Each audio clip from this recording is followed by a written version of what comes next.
Hello and welcome to the virtual open day here at the Willink. Welcome to Year 6 students, potentially brothers and sisters who might be watching, and obviously to you parents. Thank you for taking the time here this evening. I'm Mr. Burgess, Head of Geography here at the Willink. I'm just going to kind of take you through a few things to introduce you to the department in the absence of your being able to visit us here. So this is the team. There are 4 full-time geographers.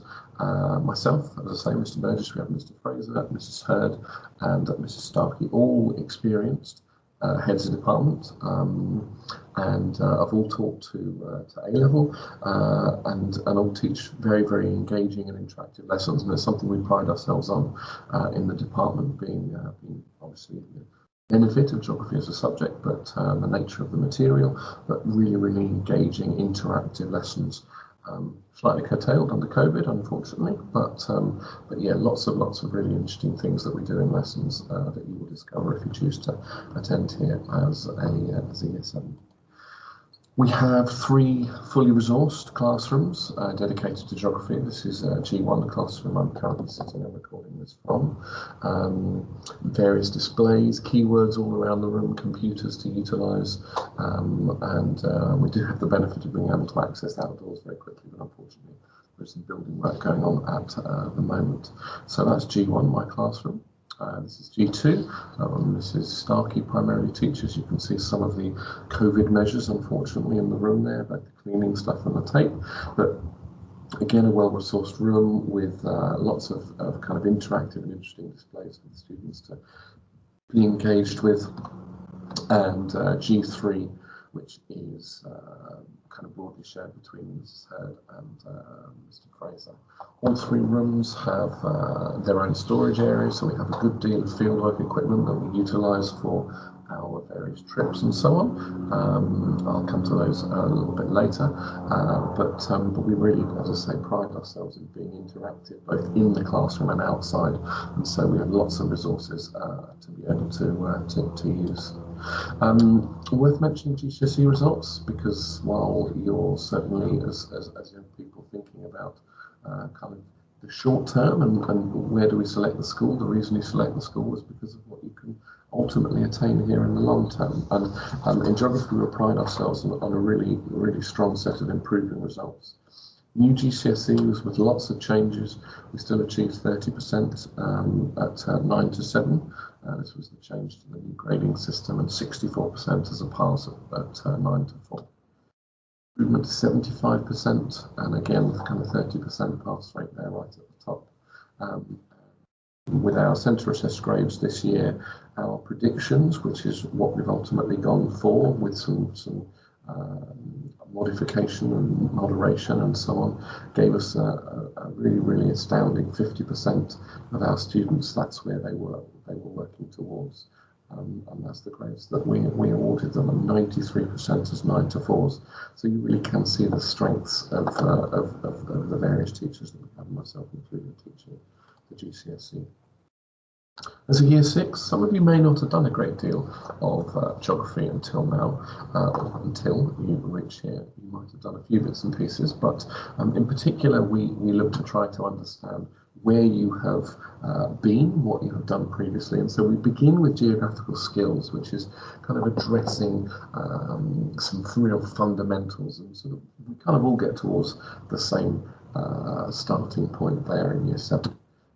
We look at settlement in terms of understanding your local area, and then further afield we look at map skills, which underpin lots of what we do as we go through the 3, potentially 5, potentially 7 years of study of geography that you might choose to do here.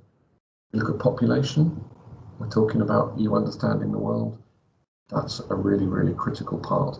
Where are we? Why are we? You'll see some student work in a moment explaining a little about why there are so many more people than there have ever been in the past. And when it's the summer term, we look at tourism as well, which is a really nice link for the students, a really engaging topic there in that summer term in Year 7. Obviously, From there, what do you continue to learn? We look at the fundamentals of rivers, we look at coasts, we look at natural hazards, we look at resourcing things in terms of energy and what you get out of the ground, what we get from the sun, and other sorts of elements. We look at the world of work, and a big one, we look at global development and the idea of things such as globalization. So we really do take a big chunk of what we consider to be real life and present it through geography lessons. So we really are, as a young person, becoming that global citizen that we strive for here at the Willink.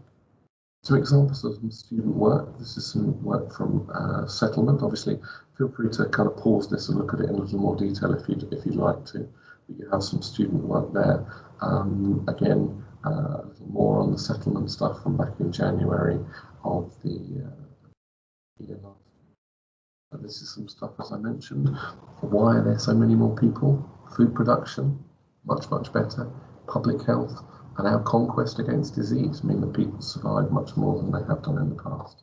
So do feel free to have a look at those as you might wish to. Some additional work here from some Year 9 students, a summary activity for a coasts module, and some other elements again from the same topic.